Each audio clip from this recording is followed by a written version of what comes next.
Manipal സിഗ്നയുടെ prime senior എന്ന പ്രോഡക്റ്റിൻ്റെ entry age 56 വയസ്സിനും 75 വയസ്സിനും ഇടയിലാണ്. ഇൻഡിവിജ്വലായിട്ട് ഒരാളാണ് എടുക്കുന്നതെങ്കിൽ 56 വയസ്സ് എന്ന മിനിമം ഏജ് കമ്പൽസറി ആണ്. ഇനി ഫാമിലി ഫ്ലോട്ടറായിട്ട് എടുക്കുകയാണെങ്കിൽ മുതിർന്നയാളുടെ പ്രായം 56 ആയാലും മതി. സ്പൗസിൻ്റെ പ്രായം 56-ൽ കുറവാണെങ്കിലും അവർക്ക് പോളിസി കൊടുക്കാനായിട്ട് സാധിക്കുന്നതായിരിക്കും. പിന്നെ 5 ലക്ഷം രൂപ തൊട്ട് 50 ലക്ഷം രൂപ വരെ നമുക്ക് സം ഇൻഷുർഡ് ഓപ്ഷനുണ്ട്. അതുപോലെ തന്നെ ലോങ് ടേം ഡിസ്കൗണ്ടുകൾ ബാധകമാണ്. 2 വർഷത്തെ പ്രീമിയം കളക്ട് ചെയ്താൽ 7.5% ഡിസ്കൗണ്ടും 3 വർഷത്തെ പ്രീമിയം കളക്ട് ചെയ്താൽ 10% ഡിസ്കൗണ്ടും കസ്റ്റമർക്ക് ലഭിക്കുന്നതായിരിക്കും. 10,000 രൂപ തൊട്ട് 5 ലക്ഷം രൂപ വരെ ഡിഡക്റ്റബിൾ ഇട്ട് നമുക്ക് ഈ പോളിസി കൊടുക്കാനായിട്ട് സാധിക്കുന്നതായിരിക്കും. 2 വേരിയൻറ്റുകളുണ്ട്, ക്ലാസിക്കും എലൈറ്റും. എന്നാലും കൂടുതൽ നമ്മൾ പുഷ് ചെയ്യുന്നത് എലൈറ്റ് വേരിയൻ്റ് ആണ്.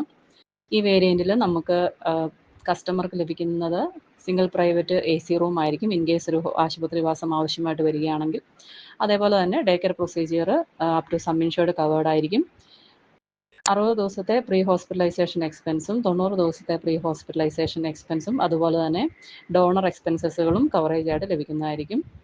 റീസ്റ്റോറേഷൻ ഇൻബിൽറ്റ് ആയിട്ട് തന്നെയുണ്ട്. Ayush treatment, domiciliary hospitalisation, road ambulance എല്ലാം കവറേജ് ആയിട്ട് ലഭിക്കുന്നതായിരിക്കും.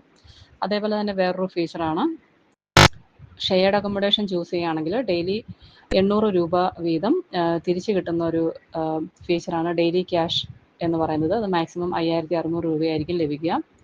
അതുപോലെ എയർ ആംബുലൻസ് മാക്സിമം 10 ലക്ഷം രൂപ അല്ലെങ്കിൽ അപ് ടു സം ഇൻഷുർഡ് വരെ ലഭിക്കുന്നതായിരിക്കും. അതേപോലെ തന്നെ 36ഓളം ലിസ്റ്റഡ് ആയിട്ടുള്ള ക്രിട്ടിക്കൽ ഇൽനെസ്സുകൾ ഡയഗ്നോസ് ചെയ്താൽ അവർക്ക് ഡൊമസ്റ്റിക് സെക്കൻഡ് ഒപ്പീനിയൻ ചൂസ് ചെയ്യാനുള്ള ഓപ്ഷനുണ്ട്. അതേപോലെ തന്നെ ടെലി കൺസൾട്ടേഷനുള്ള അവസരവും ഉണ്ടായിരിക്കുന്നതായിരിക്കും. പിന്നീട് ഗ്യാരണ്ടീഡ് ആയിട്ട് 10% വീതം എല്ലാ വർഷവും ബോണസ് ലഭിക്കുന്നതാണ്. അത് മാക്സിമം 100%ആണ് ലഭിക്കുന്നത്. പിന്നെ ഏറ്റവും പ്രധാനപ്പെട്ട ഒരു ഫീച്ചറാണ് പ്രീമിയം വേവർ എന്നുള്ളത്. അതായത് ഒരു ആക്സിഡൻ്റൽ ഡെത്തോ അല്ലെങ്കിൽ 11 ക്രിട്ടിക്കൽ ഇൽനെസ്സുകളോ ഡയഗ്നോസ് ചെയ്ത് കഴിഞ്ഞാൽ അടുത്ത very next premium company wave of ചെയ്ത് കൊടുക്കുന്നതായിരിക്കും. പിന്നെ ഹെൽത്ത് ചെക്കപ്പ് ഗ്യാരണ്ടീഡ് ആയിട്ട് ലഭിക്കുന്നതായിരിക്കും. അതേപോലെ തന്നെ ഇനി ഓപ്ഷണൽ റൈഡേഴ്സിനെ പറ്റി നമ്മൾ ചിന്തിക്കുകയാണെങ്കിൽ നമുക്ക് ഡീലക്സ് റൂമോ സ്യൂട്ട് റൂമോ ഒക്കെ ചൂസ് ചെയ്യാനായിട്ട് എനി റൂം അപ്ഡേറ്റ് ചൂസ് ചെയ്യാം. അതേപോലെ നമ്മളെല്ലാ പ്രോഡക്റ്റുകളും ചെയ്യുന്നത് പോലെ തന്നെ നോൺ മെഡിക്കൽ ഐറ്റംസിന് വേണ്ടിയിട്ടുള്ള റൈഡർ ഇവിടെ ഹെൽത്ത് 360 എന്ന പേരിലാണ് അറിയപ്പെടുന്നത്.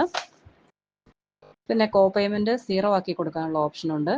അതേപോലെ തന്നെ എന്തെങ്കിലും പ്രീ എക്സിസ്റ്റിംഗ് ആയിട്ടുള്ള ഡിസീസസ് ഈ പോളിസി എടുക്കുന്ന സമയത്ത് ഉണ്ടെങ്കിൽ അതിൻ്റെ വെയിറ്റിംഗ് പീരീഡ് നോർമലി ഈ പോളിസിയിൽ 2 വർഷമാണ്. അത് കുറച്ച് 90 ദിവസമാക്കാനുള്ള ഒരു reduction in PED waiting period എന്ന റൈഡറും നമ്മുടെ പ്രൈം സീനിയർ എന്ന പ്രോഡക്റ്റിൽ അവൈലബിൾ ആണ്. എന്തെങ്കിലും ഡൗട്ട് ഉണ്ടെങ്കിൽ നേരിട്ട് വിളിക്കാവുന്നതാണ് കേട്ടോ.